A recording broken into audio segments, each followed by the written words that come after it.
2023년 6월 2일 연중 제8주간 금요일 제1독서 집회서 44장 1절에서 13절 사이의 말씀입니다.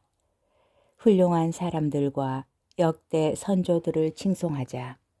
어떤 이들은 아무도 기억해 주지 않고 존재한 적이 없었던 듯 사라져버렸다.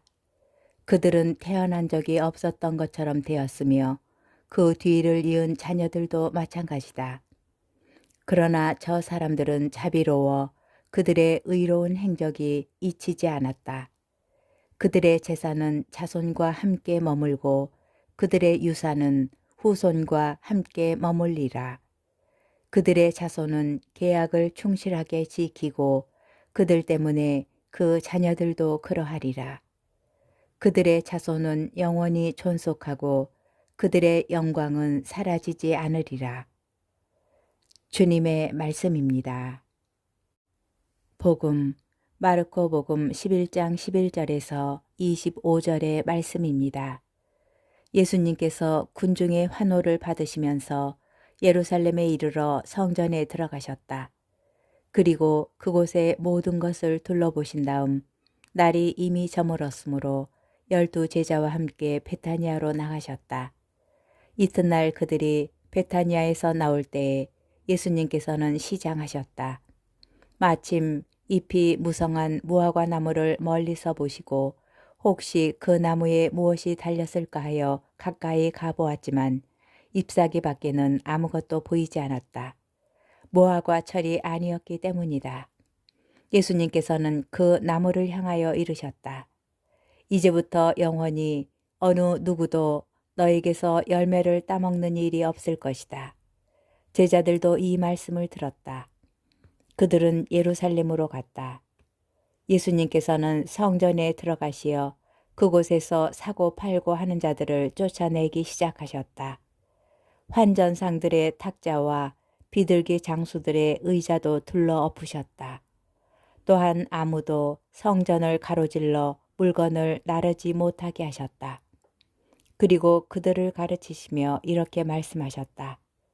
나의 집은 모든 민족들을 위한 기도의 집이라 불릴 것이다 라고 기록되어 있지 않느냐.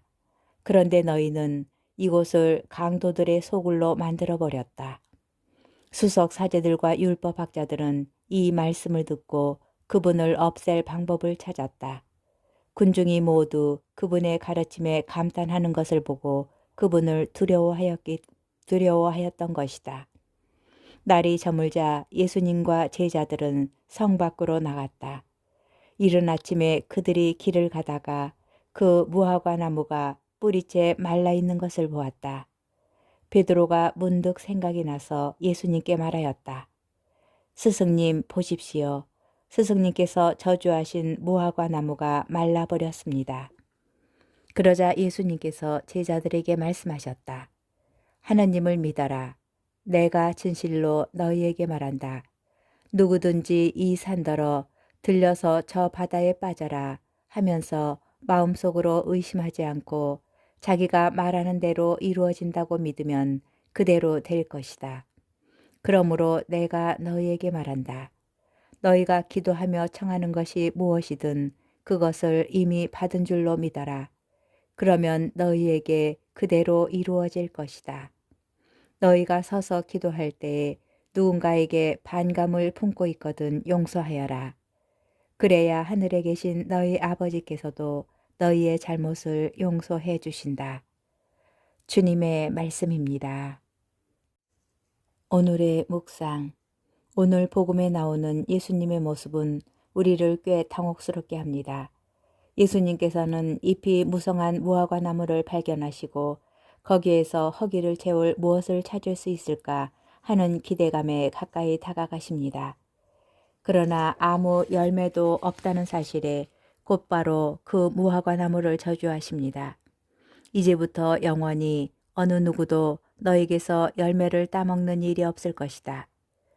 그리고 다음 날 아침 제자들은 예수님 말씀대로 그 무화과 나무가 뿌리째 말라 있는 것을 보게 됩니다. 사실 무화과가 열리는 철도 아니었는데 아무리 시장하셨다고 하여도 너무 매정하게 보입니다. 도대체 왜 그렇게까지 하셨을까요? 사실 이 사건은 상징적인 의미를 담고 있습니다. 마르코 복음서 저자는 예수님께서 무화과 나무를 저주하시는 장면과 그 저주가 이루어지는 장면 사이에 의도적으로 예루살렘 성전을 정화하시는 이야기를 끼워 넣고 있습니다. 독자들이 두 이야기를 연결지어 생각하도록 유도하려는 것이지요. 그렇다면 무화과 나무는 예루살렘 성전을 가리키게 됩니다. 당대의 성전은 이스라엘의 구원에 재구시를 못하는 지경에 놓여 있었는데 그 이해 당사자들과 지도자들의 부패와 타락이 그곳을 기도의 집이 아니라 강도들의 소굴로 만들어버렸기 때문입니다.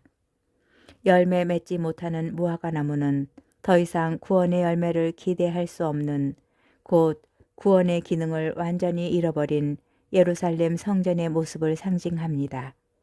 바오로 사도는 이렇게 말합니다. 여러분이 바로 하느님의 성전입니다. 여러분의 몸이 여러분 안에 계시는 성령의 성전임을 모릅니까? 이제 그리스도의 몸을 받아 모시게 된 우리 자신이, 곧 우리의 몸이 하느님께서 머무시는 새로운 성전이 되었습니다. 그런데 우리는 이 새로운 성전을 어떻게 관리하고 있습니까?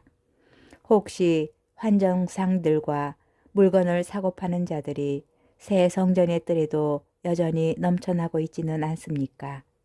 온갖 세속적인 생각들이 우리 머릿속을 어지럽히며 구원의 열매를 맺지 못하도록 방해하는 것은 아닐까요? 새 성전이 된 우리는 열매 맺는 무화과 나무여야 합니다. 혹시 열매가 열렸을까 다가오시는 분께 실망을 안겨드리지 않도록 날마다 우리의 몸과 마음을 정화합시다.